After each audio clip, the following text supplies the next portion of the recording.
Markets rallied for a second straight day today. However, it wasn't the adrenaline rush to the upside that most bulls were probably hoping for. It was more of a whimper higher as we did close well off of session highs here.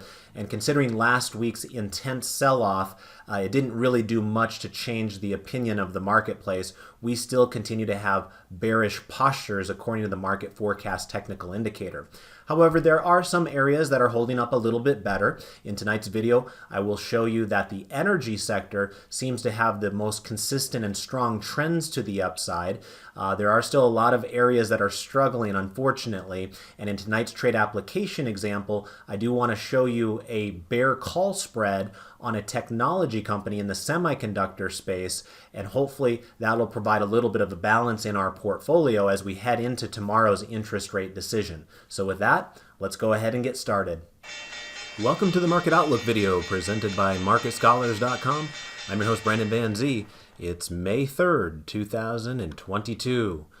First of all, if you're new, welcome aboard. Remember to go over to YouTube, click subscribe on our channel, then go down below into our description area and make sure you're signed up for our email distribution list so that way you can be privy to whenever we post these videos.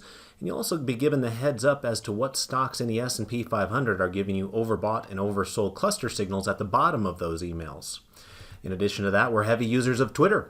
My handle is @BrandonVanZ. Appreciate those of you that follow me, and I hope I didn't inundate you too much with all of the live reporting from the Berkshire Hathaway meeting this weekend, but it was another great extravaganza, as it always is, and for those of you that wanted some additional insight as to what that experience is like, if you've never been there before, then I did report upon that on my Twitter feed, so feel free to go back if you happen to miss that as well. But thank you to all of you who follow me there, and also thank you to those of you who click like and retweet on these Market Outlook related posts. And then last but not least, we do have a presence on Facebook. Feel free to join our group at that web address you see in the logo in front of you. All right, let's go ahead and jump into today's trade activity. And it was an up session. You can see we have a lot more green than red on our S&P 500 heat map here today. Apple certainly helps when it's bullish. We were up nearly 1% on Apple. It is the largest publicly traded company, not only here in the United States, but globally, and has the biggest influence on the S&P 500. It somewhat offset the nearly identical loss that Microsoft had, but with Apple being a $2.5 trillion company and Microsoft being only a $2.1 trillion company, net, that was a slightly more bullish advantage there for Apple in that case. Then we see some of the other heavy hitters like NVIDIA had a nice day, Alphabet had a nice day, Tesla was up here today finally, Facebook was up here as well.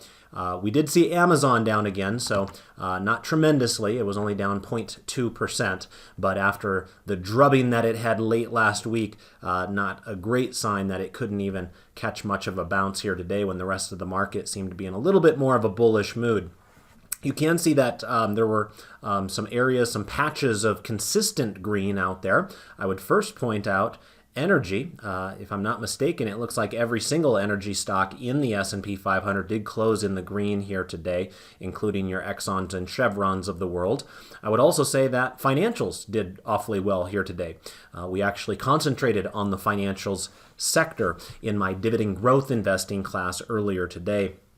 For those of you who are premium members, I also gave my experience back in Omaha during that class here earlier today, if you want to hear about it straight from my lips. And then also we reviewed the dividend growth investing increases from the month of April in that class here today as well. So feel free to check out the recording if you happen to miss today's class live and you are a premium market scholar. But great to see the financials finally starting to catch a little bit of a bounce here. Now, these are not aggressive moves, so we don't want to overdo our enthusiasm around it. I'm just merely pointing out that finally they seem to, not sell off like they had been doing day after day after day. Most of these big banking companies, insurance companies, brokers, and the like finishing green here today. I would also say that the industrials looked reasonably green here today. Yes, you had Honeywell and Union Pacific that struggled to a degree, but a lot of these other ones like Boeing and Raytheon, Lockheed Martin,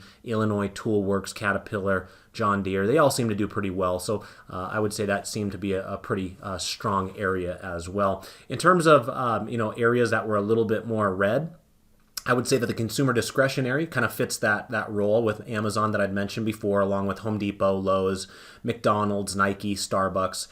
They all finished in the red here today. Starbucks, by the way, did report earnings after hours here tonight. And the last I checked, it was a bit higher off of that earnings announcement. So perhaps tomorrow we'll have a little bit of a better day for those consumer discretionary stocks. If Starbucks can kind of lead the way there. We did see a little bit more red here in the kind of healthcare area as well. Johnson & Johnson, Merck, Lilly, United Healthcare, CVS, Abbott Labs, those types of companies did finish a bit red here today. So seemed like the type of a day where we had the value stocks do reasonably well, with energy and financials leading the way higher, and kind of the healthcare discretionary areas kind of standing back a little bit there. Let's go ahead and now take a look at our foregrid over here on the main part of the platform now. And as you can see, we've got the S&P 500 that closed up by 0.48% here today. Our Dow Jones Industrial Average was up 0.2%. We've got the NASDAQ Composite up 0.22%. And then the Russell 2000 was up the most here today. It was up 0.85%. Now notice that these labels that I had pointed out 1 week ago that were all orange are now all blue. And what that references is that today was a fairly quiet day. Remember, if those labels that say daily range in them are orange, it's basically telling you it was an exaggerated day with a lot of price movement between the high and the low. Today was the opposite of that. Today was a relatively quiet day. Fortunately, it was quiet for the bulls, so that's perhaps the good news. The bad news is, after the drubbing that the bulls have been taking lately, you'd expect that if we had some sort of a bullish bounce back types of days, that they would be a lot more aggressive than what we saw here today. So this is not the greatest of signs at this point. Now, keep in mind, things can and do change. With every new news story and new earnings announcement, that market has an opportunity to respond to that. But right now, if you're just looking at it kind of organically and clear-eyed, I would say that it still doesn't look overly promising for the bulls at this moment in time, at least here in the next couple of months or so. Obviously, longer term, markets do tend to go higher. But right now, from a trading perspective, things are still a bit more bearish than bullish, and these have not been aggressive snapback days thus far, despite the really aggressive sell-off days that led to these snapback days here in the last couple. So not a great look for the market, despite having green outcomes here across the board today. In terms of the posture, now remember, in this particular video, we use the market forecast technical indicator to help us set and establish our posture. And so we use the green line on the market forecast, and that's the intermediate line right here that's underneath all four of these charts. And you can see that in today's case, all four of them remain in that lower reversal zone. Now, every technical indicator is a little bit different, but on the market forecast, the lower reversal zone is at the 20 percentile. And so when you look inside these labels here, it helps you determine a little bit easier, especially if it's really close. Like the Dow would be a good example of that. You might look at this market forecast technical indicator down below, and you look at that green line right there, and you say, well, I can't really make it out with my naked eye as to whether that is in the reversal zone or if it's out of the reversal zone. And that's the whole point of having those labels up there, also giving you that information. So in this case, the Dow Jones shows that the intermediate line is at 18.26 and rising. The aspect of it that it's rising is a good thing, kind of reflecting the fact that we've had a couple of bullish days in a row here. But because we are in that reversal zone at the bottom, we tend to not allow it to have the bullish posture until it has enough oomph to actually rise out of the lower reversal zone.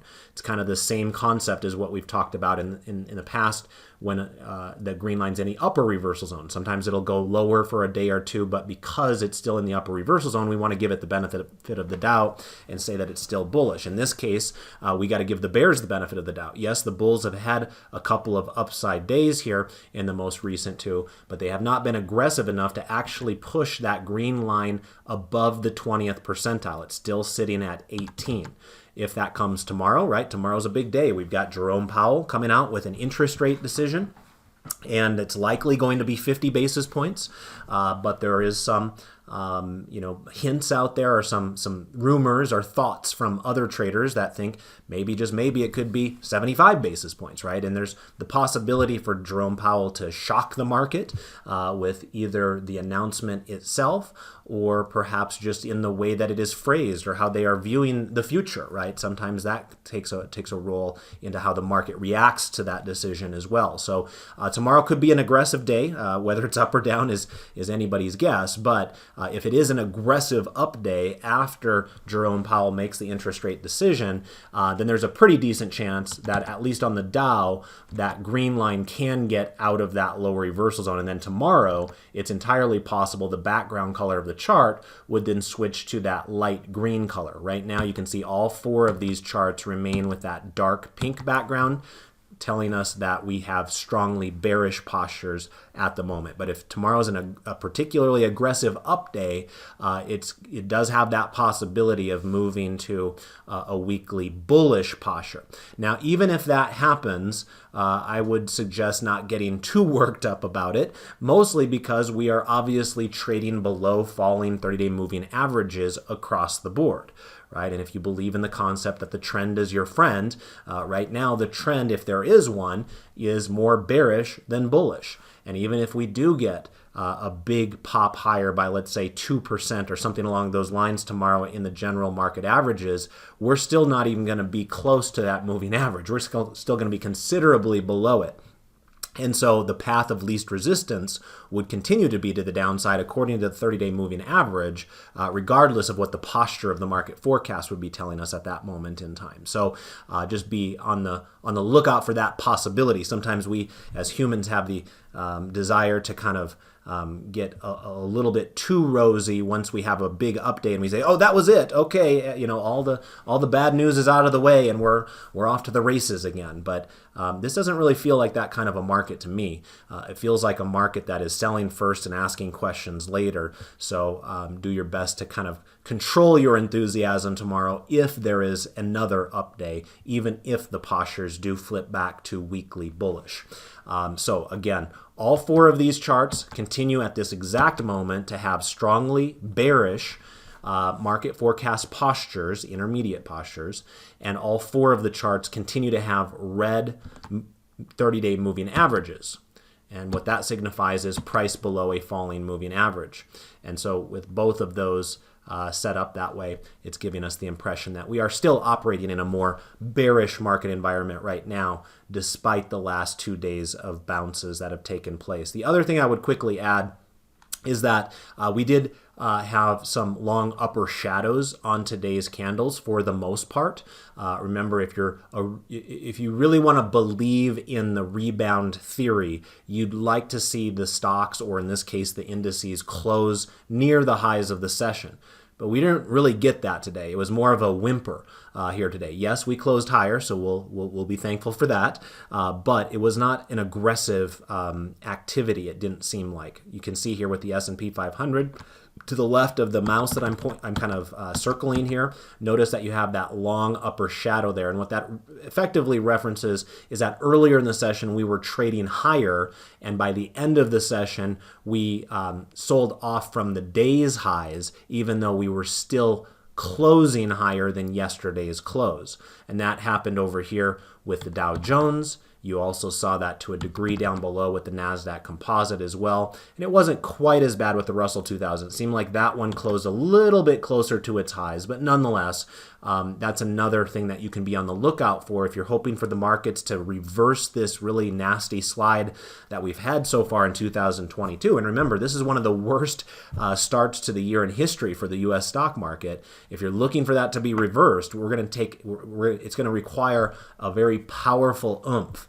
And it's going to, require market participants to be in kind of disbelief and almost feel like they need to chase the rally. But right now, that's not the way that this market is setting up. It's kind of letting people who have decided to sit out the last 2 days from the bullish side of the equation, it doesn't really make them feel like, oh, gee whiz, I just missed something big, right? It feels like it's just been a very modest bounce at this point. And again, tomorrow, that could change, right?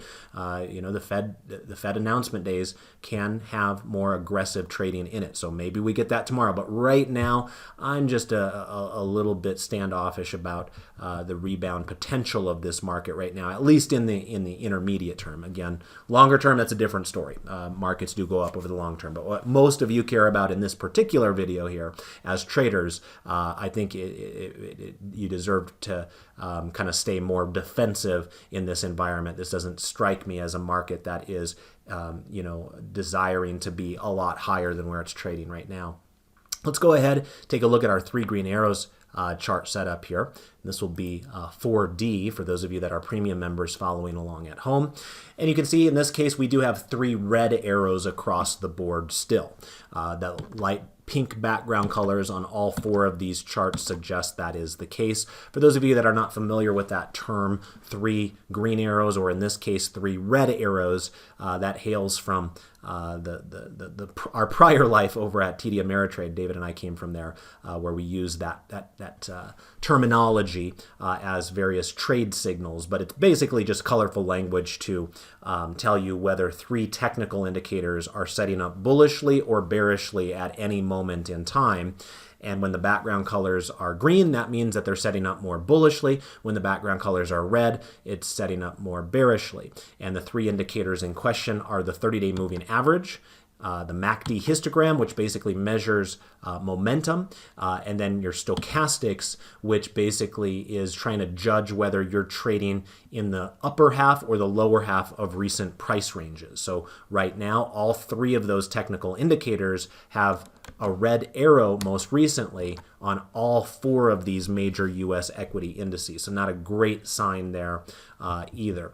Again, with tomorrow being a Fed day, if we do get an aggressive up move from the market, that's a big if, right? It could easily be a big down move as well. But if we do get a big up move, it's possible that we start getting some of these green arrows back. So for instance, notice on the S&P 500, we're fairly close on the stochastic. If it were to scooch up just a little bit more, it's entirely possible that tomorrow we could get a green arrow on the stochastic for the S&P 500. So be on the lookout for that possibility. But what we know right now in front of us here at the market close on Tuesday night is that we do have 3 red arrows across the board. And again, it's another sign that we are dealing with more bearish market conditions at this moment in time.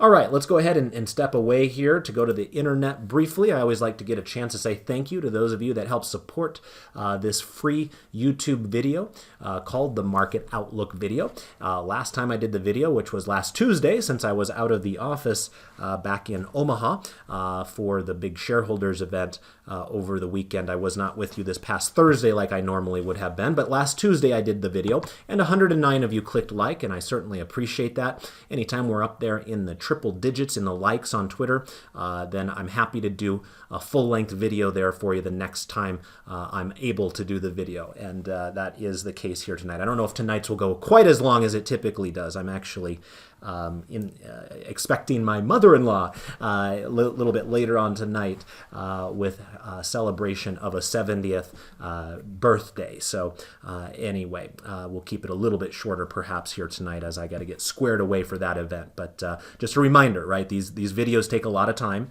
They take time away from David and I's families and everything else that we would probably prefer to be doing in some cases. But we're happy to do that for you guys if you get value out of them. And the way that you tell us that you get value out of them is by clicking like for us.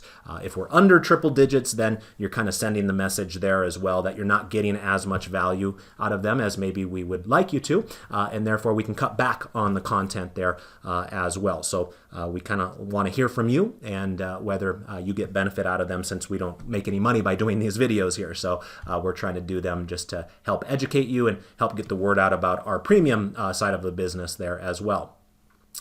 Speaking of which, on the premium side of the business, I kind of addressed this already, but wanted to bring it up here real briefly. If you come up here to the Trading Rooms calendar and you click on it, and then you come into today's information, if you click on the dividend growth investing here for Tuesday, May 3rd, I'm having some sort of a strange issue with the YouTube video at this moment in time. Some of you are aware that we have both a WebEx version of the video and a YouTube version of the video. Right now, there's some weird lag going on between the visuals and the audio on the YouTube uploaded version. I've actually tried to upload it 2 times, and both times I had the same problem. I've never experienced that before, so I'm going to try to work on that a little bit later on tonight, hopefully before I get to bed, try to get that resolved. But in the meantime, if those of you that are out there that are premium members want to listen to my dividend growth investing class today, where we talked about the Berkshire Hathaway meeting, we also talked about the dividend growth investing increases from last month, and then we had our traditional head-to-head matchup of a couple of banks in the financial sector.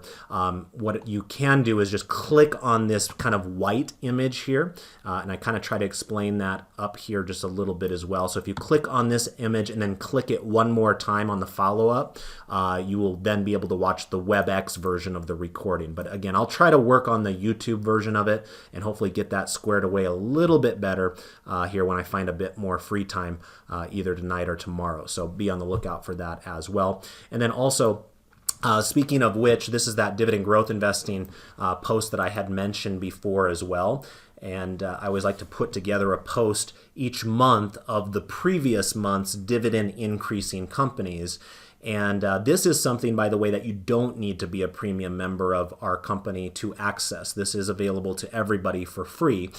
In order to find it on our website, come up to the mega menu and look for the blog part of the mega menu, hover over that, and then click on dividend growth investing, and then just click into the most recent one. You can see the most recent one would be the ones from just last month, April 2022's increases, and you can get a sense of some of those companies that increased their dividends last month, like IBM and Johnson & Johnson and Procter & Gamble, et cetera, et cetera. So feel free to utilize that information to look for maybe some opportunities there for long-term dividend growth investing as well. All right, let's go ahead and get back on track with our typical charts here on Thinkorswim. And let's go ahead and pull up our 12 grid analysis now, starting with chart 5A. And as you can see, we've got all these pretty colors popping up here. A reminder that the background colors are not just fun to look at, they actually mean something. And in the case of these miniature 12 grid charts, when they are green, it means that the posture on those securities is bullish according to the market forecast intermediate line. And if the background colors are pink, then that means that the postures are bearish. And so as you can see on this first group of 12 grids that I have here, we have just 3 green charts that are on the board. 2 of them are some that we've talked about endless amounts of times in 2022, or at least that's the way it feels to me, and that's in the bottom 2 corners. Over here on the left-hand side, we've got the US dollar.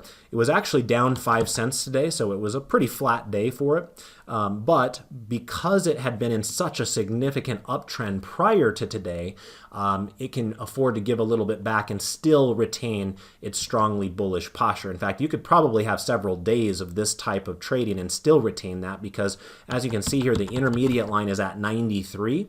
And like I mentioned here, 5-10 minutes ago, the upper reversal zone on the market forecast technical indicator is 80. So 93 is quite a bit higher than 80, and therefore it would take maybe a few more aggressive days of selling before we would ever see the posture slip from strongly bullish back to weakly bearish. So they've got a little bit of a grace period there because they had such impressive strength here in the prior weeks. I mean, this was one of the most unbelievable dollar runs that you will find. That was almost like a parabolic move there for the dollar, where we went 1, 2, 3, 4, 5, 6 sessions in a row, and it wasn't that they just went up gently. You basically just went straight up for those 6 sessions. So we're in a little bit of a digestion mode here in the last 2 out of 3 days, and it could very well last a while, but you would still have a very good chance of being above that rising 30-day moving average, and so it's likely to retain its strongly bullish posture for at least a bit longer.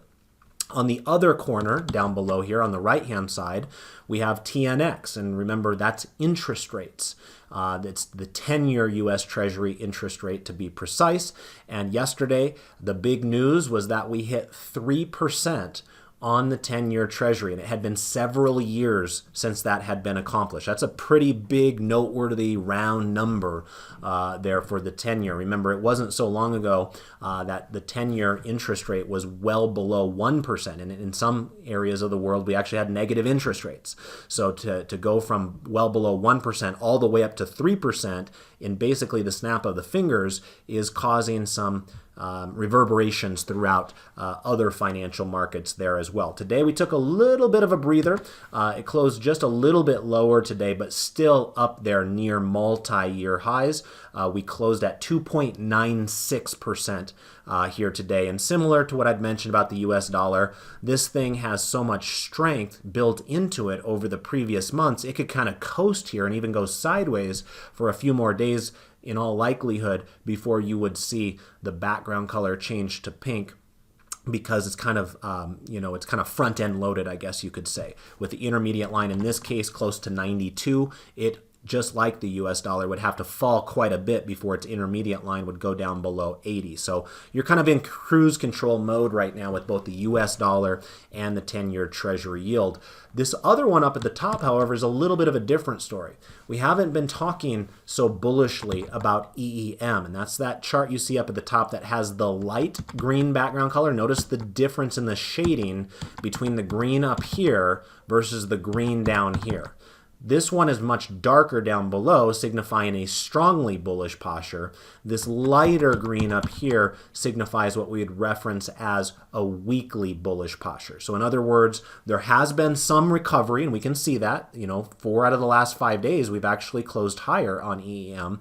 But obviously, when you compare this chart up here compared to these two down below, it's like a night and day difference. These two down below have been feeding upon itself in terms of its upward trend, right? Higher highs and higher lows. You don't get that same impression with EEM up above. Yes, you've had a nice little recovery in 4 out of the last 5 days, but the longer term or intermediate term trend, I guess would be a better way to phrase that, is clearly still to the downside. Notice the red moving average in that case versus the green moving averages down below here. And the red moving average signifies price is currently below a falling 30-day moving average. So the path of least resistance is still to the downside for EEM, but the weekly bullish posture is just an identification that things have started a possible rebound. And we're not quite willing to trust it with a full-fledged reversal yet until we start getting strongly bullish postures. And there is something worth mentioning here that could be useful for technicians, and that is, you'll notice back here on March 15th, EEM was down at the lowest level of the last 3 months of this chart. We then had an epic rally on EEM up until basically the first week of April, and then it started rolling over yet again. And then we ended that particular move here on April 26th, and that's where we have now since had 4 out of the last 5 trading sessions to the upside. But this candle here on April 26th did not breach that prior low on March 15th. And so this could very well be looked at in hindsight as a double bottom, or at least the attempt of a double bottom, right? And so if you're bullish on it, that's kind of at least an easy anchor for your eyes to understand whether you should overstay your welcome as a counter trend trader, because right now the trend is still to the downside on EEM, but some of you might feel a little bolder than others and say, you know what, there's some value here in EEM all of a sudden, and if markets do have maybe a 3 or 4 week recovery at this moment, you could potentially get more juice out of EEM. So I can see why people would have that interest, but at least in this case, you know that you can set your stop loss a little bit below the lows there on March 15th as an obvious point of where you could recognize where your trade would be wrong, right? And traders have to kind of understand and live with that they will be wrong fairly regularly, but as long as you're taking appropriate position sizing and risk management, you can afford to be wrong. So, for those of you that want to do something a bit more counter trend there, perhaps that's an idea on EEM. It seems at this moment to be holding up a bit better than its foreign counterparts here in the developed foreign stock world with EFA. You can see in this case, you've actually had 2 out of the last 3 days to the downside of the market. So, we had a down day yesterday for EFA. We also had a down day the day before. With EEM, we had a down day yesterday, but it was still an up day that day before. So you can see where it's been a little bit quicker ascent off the bottom here for EEM, whereas the bottoming process on EFA it's felt like a little bit more sideways. And that is why the background color on EFA remains strongly bearish in this case. They're not giving them the benefit of the doubt yet. If it follows suit, again, with tomorrow being a big possible aggressive day, either up or down, if it's an up day, then EFA has that chance to earn its way into a weekly bullish posture, just like EEM is doing right now. But until then, we're kind of standoffish with that particular product because it's just not showing an intense desire to bounce aggressively. It's trying more to bounce like a whimper more than anything else. In terms of other entities on this particular 12 grid, I would just point out that Bitcoin sold off yet again today. We're close to about 38,000 or 37,000 on Bitcoin, so it has lost that important $40,000 round number. But I would point out that for the last 2 trading sessions here, we now have these oversold cluster signals, these little green dots that are showing up on the chart. And that could be useful information for people that are expecting a counter trend move back to the upside. Maybe this is the early attempt at trying to find some sort of a bottom here in the near term. You did notice that back here, these little red dots that showed up when Bitcoin was hot here at the end of March and beginning of April were a pre-warning for an eventual fall. So we could very well turn that concept around and say that these little green dots are a pre-warning that we could have a burst higher in Bitcoin as well. But remember, Bitcoin is effectively a speculative asset. Of course, Charlie Munger and Warren Buffett having a few words about Bitcoin over the weekend. You can hardly blame them. Remember, they are there to answer questions, and if people keep on asking them questions about Bitcoin, they will keep on answering them, even if they don't have a whole lot of experience or insight with them. So I always kind of scratch my head wondering why people would expect anything less than that particular situation. But nonetheless, regardless of what a couple of 90-year-olds think about Bitcoin, there is that potential for a snapback rally here in the very short term on Bitcoin now that we've got some of those oversold cluster signals in this particular case. But it is a speculative asset, right? This is not farmland, as Buffett was saying. It's not an apartment building. It's not productive businesses. It is a speculative cryptocurrency. And people believe it has worth during some moments, and some people believe at other moments it doesn't have any worth. But it is a trading tool between those two extremes.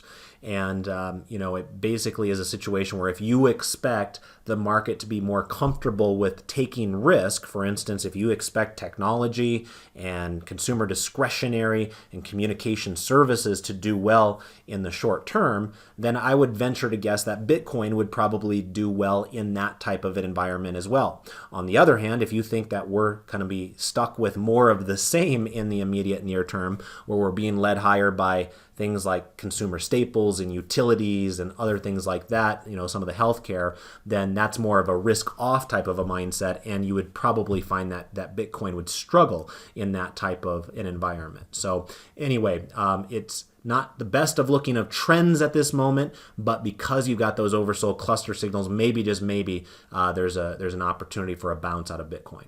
Let's also take a look here at our Sector 12 grid. And as that gets pulled up here, you can see that we only have 2 green charts on the board from a sector perspective, and that happens to be energy, which had a fantastic day today. Energy was the leading sector today. It was up 2.8%. Remember when I was showing you the heat map here earlier in the presentation, and I mentioned that it looked to my eye like every single energy company closed higher. Well, when that happens, naturally the sector itself is going to probably perform pretty well, and that was the case here with XLE easily leading the way from a sector perspective today, up 2.8%. And remember, that was another big takeaway from Warren Buffett over the weekend, is how much Chevron he has been buying in the first quarter of this year, along with Occidental Petroleum. So they are currently heavier in energy than they have been at least in many years, but it's possible from a total dollars perspective that this is the most total dollars they've had invested in oil and gas companies ever. But of course, that needle keeps on moving higher as the years go on because all the cash keeps on piling up in Omaha as well. So on a percentage basis of their overall investment portfolio, I don't know if it's a record, but I believe in total dollars invested in energy, it currently is at that level. The other one that remains green is materials, and XLB was up 1.12% here today as well. So a decent day there for materials. Notice that materials doesn't look nearly as good as energy from a trending perspective. With today's big move higher, energy reclaimed that upward trending 30-day moving average. So notice the background color of the chart is dark green, telling us that we have a strongly bullish posture. Notice that the moving average color is now green, telling us that price is back above a rising moving average. Now compare that to materials, where you have a light green background color telling us that we have a weekly bullish posture. And notice that we have a red moving average because price is below that falling 30-day moving average in that case. So energy certainly looks like the stronger trend at this moment in time. But obviously every trend needs an opportunity to reverse course, and maybe materials is going to attempt that reversal higher again here, and the market forecast posture is giving us a heads up that it's the next one to make that attempt. With all the rest of these charts, it's pretty bleak out there, right? We had some decent movers here today, like the financials were up over 1% today. They were up 1.3%, but again, they've been blasted so badly since this candle that I pointed out to you back here on March 29th, where it just stood out like a sore thumb to me that financials basically closed break even on a day when all the other sectors were closing at their highs. We've had basically a consistent, steady eddy drop. And it's not been a little drop. This is a massive percentage drop for financial companies. I've actually found that the financial stocks seem to offer quite good value at this moment in time from my perspective. But again, that's a different mentality, right? You guys that are watching this are more on the trader side of the equation. So you should proceed cautiously because there is definitely more bearishness in the short-term sentiment of the financials right now. But for those of you that are looking for longer-term opportunities, I do think that they exist right now in the financials. There are some dirt cheap companies in the financials world from my perspective at this moment in time. So they were up 1.3% today. But again, they closed well off the highs of the session, and they maintain their strongly bearish posture, trading well below their falling moving average right here. One of the more disappointing charts has been consumer staples. A week ago, consumer staples were trading well above their moving average and looked reasonably strong. Fast forward a week, and you can see that the consumer staples have sold off for 3 days in a row, and we are now trading below the moving average. So not a great look there. The moving average is still rising, so that's at least promising, but we now have price easily below it. And the fear is that when price easily goes below the moving average, it could start using it as a resistance area. One thing I'll tell you is that I personally own a lot of consumer staples companies, not because of what they're doing right now. I bought them many, many years ago as a dividend growth investor in most cases. But what I will just tell you from my perspective is that I personally feel like most consumer staples are vastly overvalued. Yes, you heard that right. Despite me being a champion of them from a dividend growth perspective, I feel like their valuations are quite rich. And they've maintained high valuations because of their defensive characteristics, where the stock market has been scared out of the more cyclical areas and has kind of preserved its capital a little bit better in what it deems more defensive areas like consumer staples. But what that has created is a situation where the valuations on consumer staples, in my opinion, are quite high compared to something like the financials. The financials I actually think of as offering some pretty cheap opportunities right now for the longer term. So be aware of that as well. But at least, from a trading perspective, a week or so ago, there was more promise with the consumer staples because we were well above that moving average, and now we can't even make that case anymore either. So as you look at all of these charts collectively, it's not a great look, right? Sure, you've got energy, but you can't have a portfolio of nothing but oil and gas companies, or at least most people would never dare to do something like that. So it has been a challenging market environment, to say the least, in 2020 if you tend to focus on the upside of the market. Now, most of you guys know that I've taken a fair bit of bullish trades in this presentation in recent weeks and months, but I'm typically doing a very flexible trading style known as selling puts, where I give myself the opportunity to be wrong with my price action, but still win the trade because of how far out of the money the put strike prices are on the companies that I want to own at lower levels. And I do that, or I like to do that, on days when the stock market is getting smashed. If the market's down 1%, 2%, 3%, something along those lines where it's a more aggressive day, then volatility is likely going a lot higher on those days. When you're a put seller, you get more bang for your buck when you're selling premium on days when the VIX has skyrocketed compared to the previous sessions. So I've been doing a lot of that, and we're in good shape on pretty much all of those trades right now. All of them are still trading above their strike prices because I gave myself plenty of room to be wrong. Now, there's still plenty of time for those trades to go awry, so again, you can't necessarily take a victory lap or anything along those lines yet, but I'm reasonably pleased with those selections that I've made for you in the past on days when the market was particularly bearish, and try to fade that move with a flexible bullish strategy where I have a higher probability chance of being correct with my analysis. Today was not that type of a day. So for those of you that are thinking that you're hearing a broken record every time you listen to my trade application examples with all the sold puts I've been doing lately, today, finally for you, this is not one of those days. With the markets actually rallying today, yet the chart's still looking pretty bleak, all things considered, I use this as an opportunity day to actually sell a bear call spread. And what that means is it's a bearish trade where I want the stock in question to either go sideways or down. It can actually even go up a little bit. I can't have it go up tremendously. So let me explain that particular trade. And before we leave the sector view here, I'll just let you know that it comes from the technology sector. So that chart in the upper right would represent its sector, and I'm going to be trading bearishly one of the components within technology. And remember, we always do these trade application examples while the stock market is open, and then we send that information out to all of you who are our premium members, so that way you get an opportunity to consider the trades before everybody else who just watches the free video later that night on YouTube. So that is a nice little perk that those of you who are market scholars get access to as long as you have our Telegram app and the channel signed up for appropriately. So let's go ahead and show you what I had in mind. I'm going to come over here with just, how about we just do chart 3A. And the stock in question is Texas Instruments. Now, Before you get the wrong idea, I will be the first to tell you that this is a company that I admire tremendously. It's a company that we've bought many times over the last 8 years that I've been teaching you guys dividend classes. So from a dividend growth perspective, long term, I think Texas Instruments is one of the best technology companies out there at the appropriate price.